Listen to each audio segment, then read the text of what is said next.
Hello दोस्तों, स्वागत है आपका। आज का टॉपिक है जीके जीएस के टॉप 50 40 टू 45 क्वेश्चंस जो कि आने वाली परीक्षाएं जैसे एसएससी जीडी, रेलवे और यूपीएससी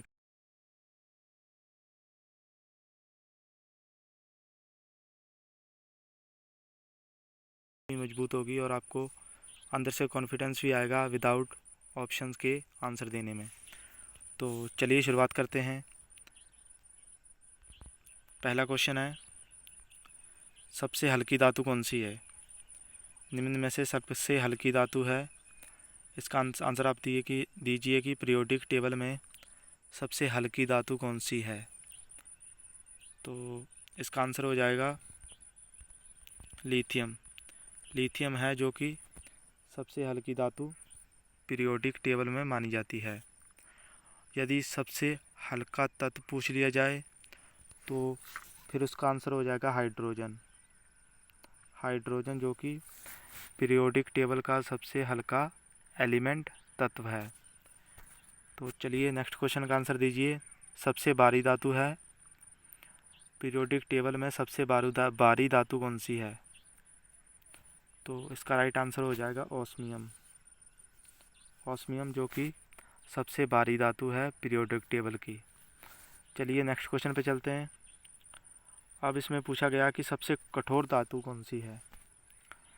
सबसे हल्की धातु हो गई, सबसे भारी धातु हो गई, अब पूछ लिया गया है कि सबसे कठोर धातु कौन सी है। ये सभी जितने भी क्वेश्चंस हैं वो सभी किसी ना किसी परीक्षाओं में पूछे गए क्वेश्चंस हैं जो कि बार बार अक्सर एग्ज़ाम में पूछे जाते हैं। चलिए, तो इसका राइट आंसर हो जाएगा प्लेटिनम। प्लेटिनम जो कि सबसे कठोर धातु पीरियोडिक टेबल में मानी जाती है। चलिए अगले क्वेश्चन पे चलते हैं। सबसे कठोर पदार्थ कौन सा है?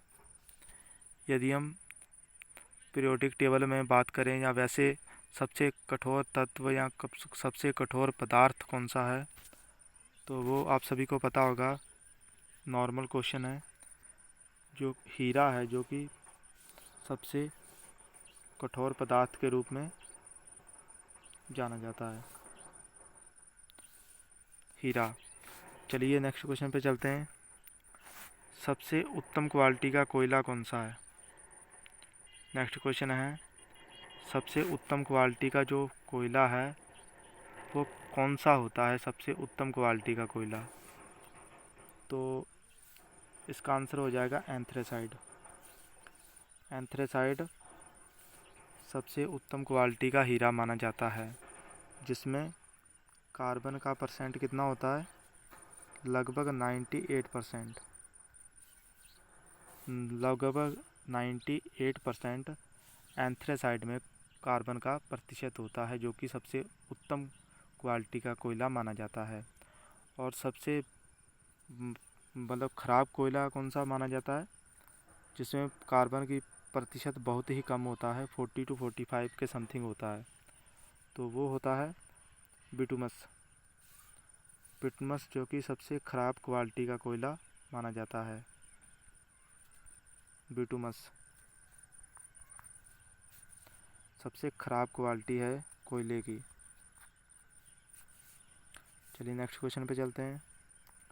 अगला क्वेश्चन है, वर्षा का जल का शुद्ध रूप कौन सा होता है?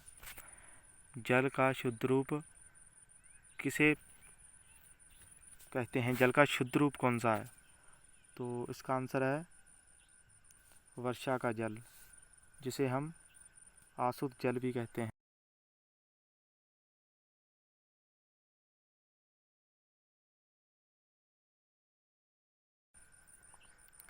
नेक्स्ट क्वेश्चन है, मार्श गैस किसे कहते हैं? जो पीरियोडिक टेबल में जो गैसेस हैं उनमें से मार्श गैस किसे कहते हैं, जो कि एक जहरीली गैस के रूप में भी जानी जाती है। तो इसका राइट आंसर दीजिए आप, किसे कहते हैं मार्श गैस? तो चलिए इसका राइट आंसर हो जाएगा मीथेन। मीथेन जो कि इसे जहरीली गैस भी कहते हैं, जहरीली गैस के रूप में भी यह जानी जाती है। चलिए नेक्स्ट क्वेश्चन पे चलते हैं। नेक्स्ट क्वेश्चन है, नोबेल गैस कहलाती है? निम्न में से नोबेल गैस पीरियोडिक टेबल में किसे कहते हैं? जो कि ग्रुप 17 में, ग्रुप 17 है, जिसे नोबेल गैस के रूप में जाने जाते हैं। सभी गैसेसों का समूह है ग्रुप 17 पीरियोडिक टेबल का। तो इसका राइट आंसर हो जाएगा हीलियम। हीलियम जो कि एक नोबेल गैस है। चलिए नेक्स्ट क्वेश्चन पे चलते हैं। नेक्स्ट क्वेश्चन है, विद्युत धारा मापी किससे मापी जाती है? विद्युत धारा मापने का यंत्र कौन सा है? तो आंसर दीजिए। इसका राइट आंसर हो जाएगा अमीटर। अमीटर से विद्युत की धारा मापी जाती है। चलिए नेक्स्ट क्वेश्चन चलते हैं। नेक्स्ट क्वेश्चन है, पारा का अयस्क कौन सा है?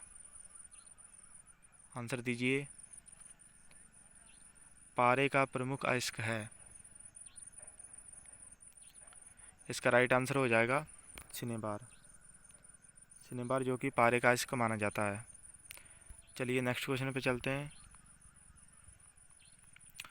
टेलीविज़न का आविष्कार किसने किया था?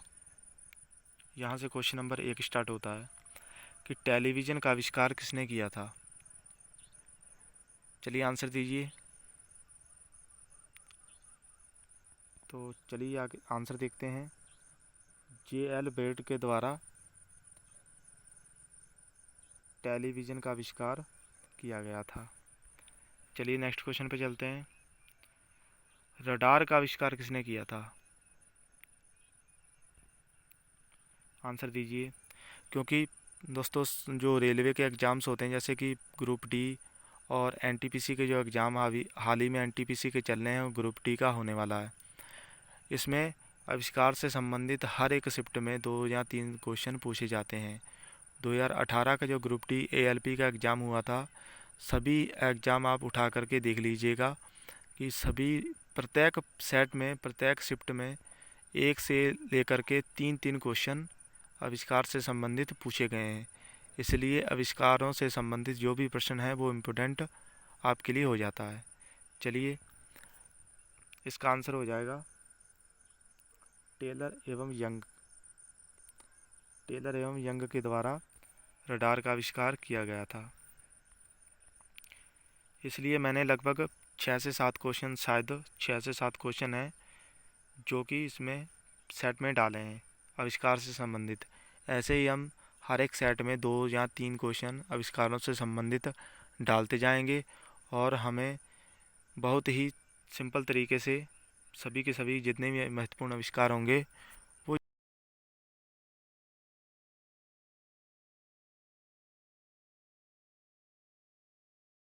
आंसर हो जाएगा न्यूटन। न्यूटन के द्वारा गुरुत्वाकर्षण, जो कि पृथ्वी के द्वारा गुरुत्वाकर्षण की खोज की गई थी, जो कि एक बल होता है जो कि पृथ्वी अपनी ओर वस्तुओं को खींचती है, उसे ही हम गुरुत्वाकर्षण बल कहते हैं। चलिए नेक्स्ट क्वेश्चन पे चलते हैं। सिरके व अचार में कौन सा अम्ल होता है? सिरका या अचार में कौन सा अम्ल पाया जाता है? अम्लों से संबंधित भी क्वेश्चन परीक्षाओं में लगातार पूछे जाते हैं। तो इसका राइट आंसर हो जाएगा एसिटिक अम्ल। एसिटिक अम्ल सिरका व अचार में पाया जाता है, जो कि खट्टे फल वगैरह होते हैं, जैसे सिरका हुआ, अचार हुआ, इनमें खट्टे फलों में लगभग एसिटिक अम्ल पाया जाता है। चलिए नेक्स्ट क्वेश्चन पे चलते हैं। लेकिन दोस्तों नींबू और नारंगी में एसिटिक अम्ल नहीं पाया जाता है, तो इसका आप आंसर दीजिए। नींबू व नारंगी में कौन सा अम्ल पाया जाता है? तो इसका राइट आंसर हो जाएगा, चलिए आंसर दीजिए इसका। तो इसका आंसर हो जाएगा सिट्रिक अम्ल। नींबू व नारंगी में तो सिट्रिक अम्ल पाया जाता है और सिरका व अचार में एसिटिक अम्ल पाया जाता है।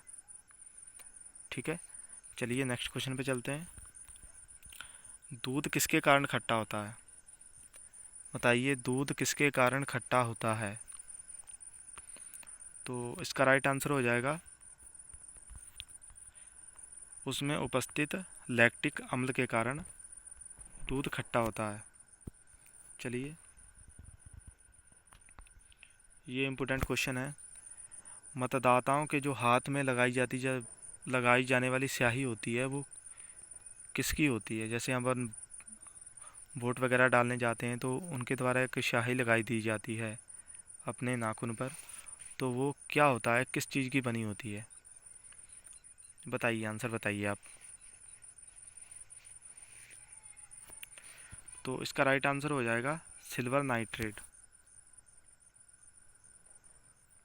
क्योंकि ये लगभग स्थायी मानी जाती है। ये जल्दी अपनी वो जो इसमें लग जाती है वो जल्दी आसानी से साफ़ नहीं होती है, क्योंकि इसमें सिल्वर नाइट्रेट होता है। चलिए नेक्स्ट क्वेश्चन पे चलते हैं। पृथ्वी अपने अक्ष पर घूमती है, जो पृथ्वी अपने अक्ष पर घूम रही है वो कैसे घूमती है? उसका आंसर आप दीजिए। पूर्व से पश्चिम की ओर या पश्चिम से पूर्व की ओर, कैसे गति कर रही है पृथ्वी? चलिए इसका आंसर देखते हैं। तो पश्चिम से पूर्व की ओर अपनी पृथ्वी की गति है, जो कि लगातार पश्चिम से पूर्व की ओर घूर्णन गति करती है, जिससे कि दिन रात संभव है। चलिए नेक्स्ट क्वेश्चन पे चलते हैं। नेक्स्ट क्वेश्चन है, प्याज व लहसुन में गंध होती है। प्याज व लहसुन में किसके कारण जो उसमें गंध आती है, लहसुन में ज़्यादा गंध आती है, तो वो किसके कारण आती है? आंसर दीजिए इसका।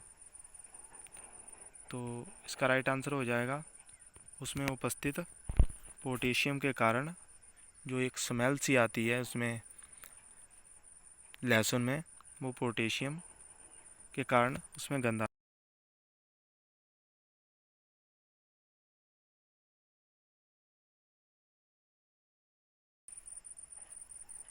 एक्स किरणों की खोज किसने की थी?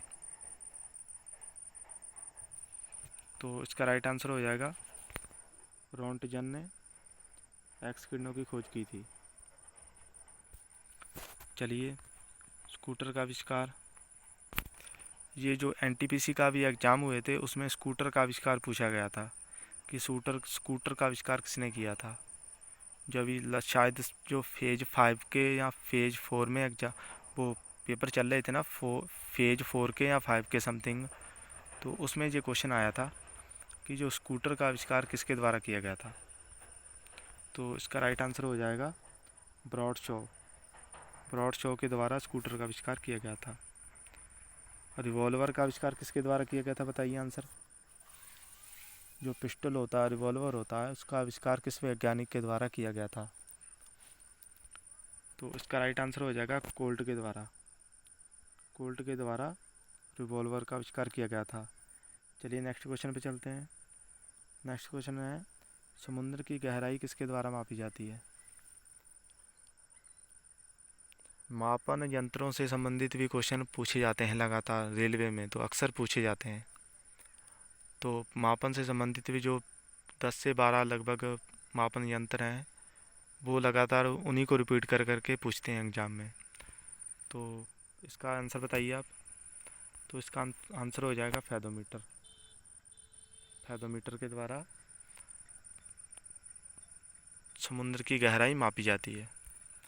नेक्स्ट क्वेश्चन पे चलते हैं। डीएनए संरचना का मॉडल किसने दिया था? बताइए, डीएनए का जो संरचना का मॉडल दिया था वो किसने दिया था? तो इसका आंसर हो जाएगा वॉटसन एंड क्रिक के द्वारा डीएनए का मॉडल दिया गया था। नेक्स्ट क्वेश्चन पे चलते हैं। प्रयोगशाला में बनने वाला पहला तत्व कौन सा है? बताइए। तो इसका राइट आंसर हो जाएगा यूरिया। यूरिया प्रयोगशाला में बनने वाला पहला तत्व है। नेक्स्ट क्वेश्चन पे चलते हैं। टेलीफोन का आविष्कार किसने किया था? बताइए, टेलीफोन का आविष्कार किसके द्वारा किया गया था?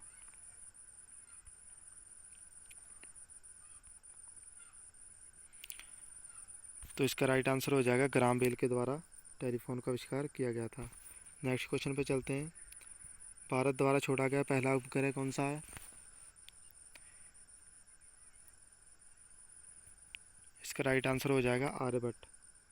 आर्यभट्ट जो कि लगभग शायद एग्जैक्ट मुझे डेट याद नहीं, 1971-72 में शायद पहला उपग्रह भारत द्वारा छोड़ा गया था, इंदिरा गांधी जी के टाइम पे। शायद 71 या 72 के समथिंग है, मुझे एग्जैक्ट डेट याद नहीं है। जो पहला परमाणु परीक्षण हुआ था वो तो 1974 में हुआ था, जिसे स्माइलिंग बुद्धा नाम दिया गया था। वो इंदिरा गांधी जी के समय पे हुआ था। और दूसरा जो परमाणु परीक्षण हुआ था वो हुआ था 1998 में। उस टाइम पे प्रधानमंत्री थे अटल बिहारी वाजपेयी के द्वारा, अटल जी के द्वारा के समय जो दूसरा परमाणु परीक्षण हुआ था वो 1998 में हुआ था, जिसे कि ऑपरेशन शक्ति नाम दिया गया।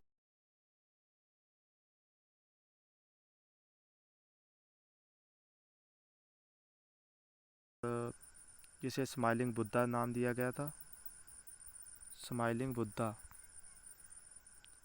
और दूसरा हुआ था 1998 में, जिसे कि ऑपरेशन शक्ति नाम दिया गया था। तो चलिए नेक्स्ट क्वेश्चन पे चलते हैं। पेनिसिलिन की खोज किसने की थी? इसका आंसर बताइए आप।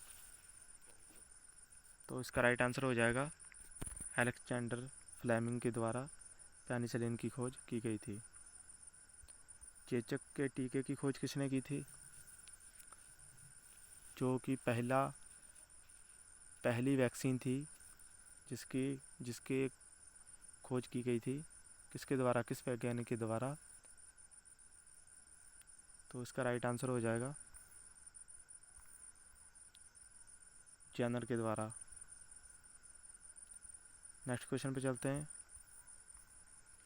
जीव विज्ञान के जन्मदाता किसे कहते हैं? जीव विज्ञान का जन्मदाता। तो इसका राइट आंसर हो जाएगा अरस्तु को जीव विज्ञान के दाता कहते हैं। नेक्स्ट क्वेश्चन पे चलते हैं। डायनामाइट का आविष्कार किसके द्वारा किया गया था? और वो व्यक्ति बहुत ही महत्वपूर्ण है जिनकी याद में आज भी पुरस्कार दिया जाता है, और वो अपनी दुनिया का सबसे बड़ा पुरस्कार है। बताइए। जी हाँ, वो है अल्फ्रेड नोबल।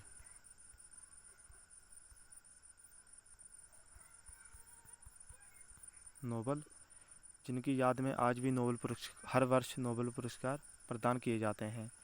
और ये किस देश के थे? स्वीडिश देश के एक वैज्ञानिक थे अल्फ्रेड नोबल, जिनकी याद में 1901 में स्टार्ट हुआ था। नोबल पुरस्कार की शुरुआत हुई थी 1901 में।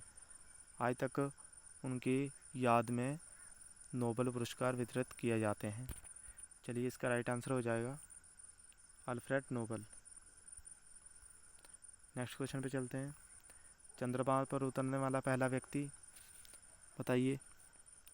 चंद्रमा पर जाने वाला पहला इंसान या पहला व्यक्ति कौन था और किस देश के द्वारा भेजा गया था? बताइए। तो यूएसए के द्वारा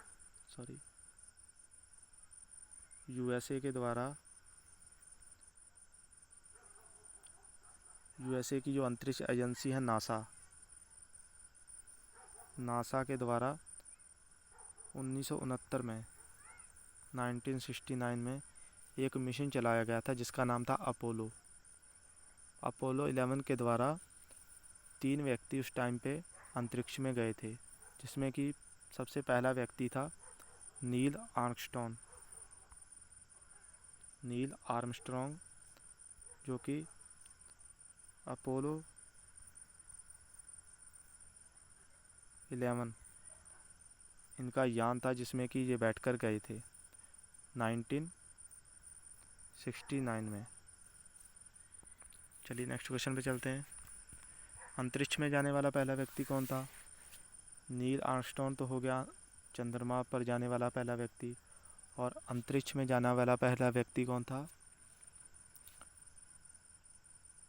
तो इसका राइट आंसर हो जाएगा यूरी गागरिन, जो कि एक रूसी थे। ये रूस के द्वारा गया था और वो अमेरिका के द्वारा गया था। चलिए नेक्स्ट क्वेश्चन पे चलते हैं। और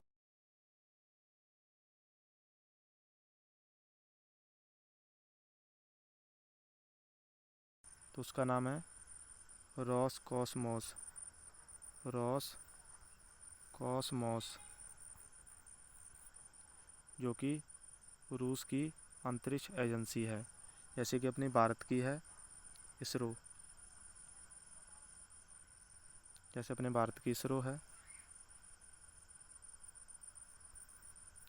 ऐसे ही अमेरिका की नासा और रूस की रोसकॉस्मोस। चलिए नेक्स्ट क्वेश्चन। सबसे बड़ी हड्डी कौन सी है अपने शरीर की? मानव शरीर की सबसे बड़ी हड्डी, तो इसका राइट आंसर हो जाएगा फीमर। फीमर है जो कि सबसे बड़ी हड्डी है। और सबसे छोटी हड्डी बताइए? तो सबसे छोटी हड्डी हो जाएगी स्टेपिस, जो कि एक कान की हड्डी है। नेक्स्ट क्वेश्चन पे चलते हैं। संसार का सबसे बड़ा पुष्प कौन सा है? बताइए संसार का सबसे बड़ा पुष्प। तो इसका राइट आंसर हो जाएगा रैफ्लेसिया। नेक्स्ट क्वेश्चन पे चलते हैं। किस विटामिन में कोबाल्ट पाया जाता है? तो इसका राइट आंसर हो जाएगा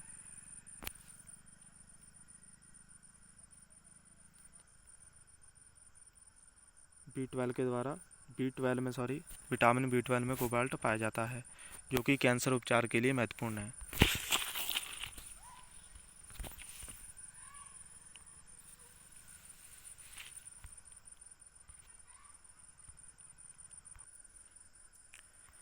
विटामिन B12 जो कि कैंसर उपचार के लिए महत्वपूर्ण है। चलिए नेक्स्ट क्वेश्चन पे चलते हैं। रतौंधी रोग किस विटामिन की कमी से होता है? ये एक आँखों का रोग है रतौंधी रोग, जिसमें कि रात को दिखता नहीं है। ये किस विटामिन की कमी से होता है? तो इसका राइट आंसर हो जाएगा विटामिन ए।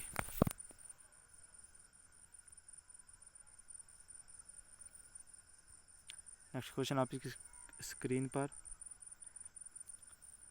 विटामिन बी की कमी से कौन सा रोग होता है बताइए? तो इसका राइट आंसर हो जाएगा बेरी।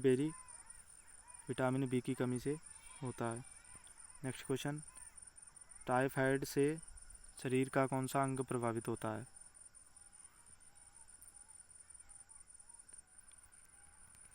तो इसका राइट आंसर हो जाएगा आंत। टाइफाइड जो कि एक जीवाणु जनित रोग है।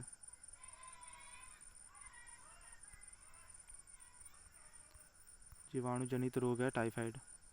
नेक्स्ट क्वेश्चन पे चलते हैं। रेबीज के टीके की खोज किसने की थी?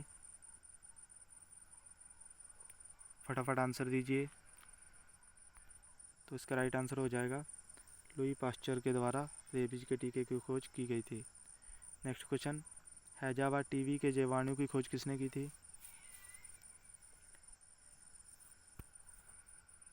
चलिए इसका राइट आंसर हो जाएगा रॉबर्ट कोच के द्वारा हैजा टीबी के जीवाणु की खोज की गई थी। रक्त में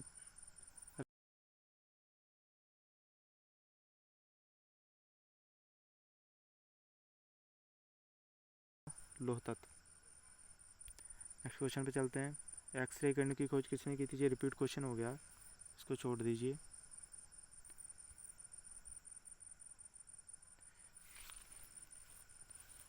पानी में बुलबुला किसकी भांति कार्य करता है? तो इसका राइट आंसर हो जाएगा अवतल लेंस की भांति।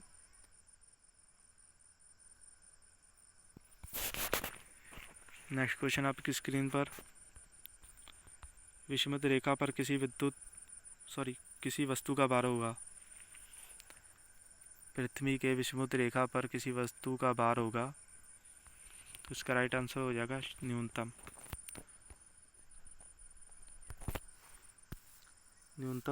और ध्रुवों पर अधिकतम होगा।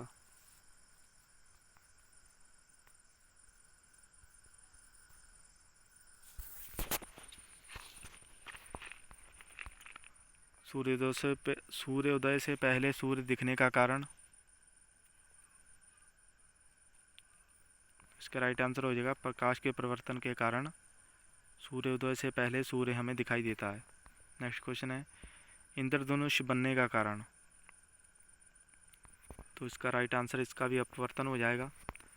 क्वेश्चन 40 ताप बढ़ाने पर ध्वनि की चाल पर क्या प्रभाव पड़ता है। ध्वनि की चाल ताप पर निर्भर करती है या नहीं, ये पूछा गया है। तो आंसर हो जाएगा बढ़ जाएगी। ताप बढ़ाने पर ध्वनि की चाल बढ़ जाती है, यानी कि ताप पर निर्भर करती है ध्वनि। नेक्स्ट क्वेश्चन है यदि हम चंद्रमा पर से आकाश को देखें तो कैसा दिखाई देगा। तो इसका राइट आंसर हो जाएगा ब्लैक, हमें काला दिखाई देगा। नेक्स्ट क्वेश्चन है यूरिया को शरीर से अलग कौन करता है। मतलब जो हमारे मानव शरीर में जो यूरिया बनता है वो किसके द्वारा शरीर से बाहर किया जाता है। तो इसका राइट आंसर हो जाएगा गुर्दों द्वारा। नेक्स्ट क्वेश्चन है मानव त्वचा का रंग किसके कारण बनता है। कौन सा एक पिगमेंट होता है जिसके कारण मानव शरीर का रंग बनता है। एक प्रोटीन होता है जिसका नाम है मेलानिन। मेलानिन प्रोटीन के कारण ही मनुष्य का रंग काला या गोरा होता है। नेक्स्ट क्वेश्चन है कच्चे फलों को पकाने के लिए हम इथिलीन गैस का प्रयोग करते हैं। तो ये थे दोस्तों लगभग 50+ क्वेश्चंस जो कि आए हुए पिछली जितनी भी परीक्षाएं हुई हैं उनमें से आए हुए अक्सर बार पूछे जाते हैं ये प्रश्न। तो बताइए दोस्तों कैसी लगी आपको ये वीडियो। अगर वीडियो अच्छी लगी है तो लाइक करें, सब्सक्राइब करें चैनल को, क्योंकि हम डेली ऐसी जीके जीएस की ट्रिक से संबंधित जो भी बन सकती हैं ट्रिक क्वेश्चनों की वो देते रहते हैं। और डेली बेस पर जो भी जीके जीएस स्ट्रेटजी के क्वेश्चंस पिछली परीक्षाओं में आए हुए हैं या फिर एक्सपेक्टेड क्वेश्चन जो कि आने वाले हैं संभावित हैं, वो उन क्वेश्चनों की सीरीज हम इस चैनल पर लगातार वीडियो डालते रहते हैं। तो ठीक है दोस्तों, अगर वीडियो अच्छी लगी हो तो लाइक करें, सब्सक्राइब करें।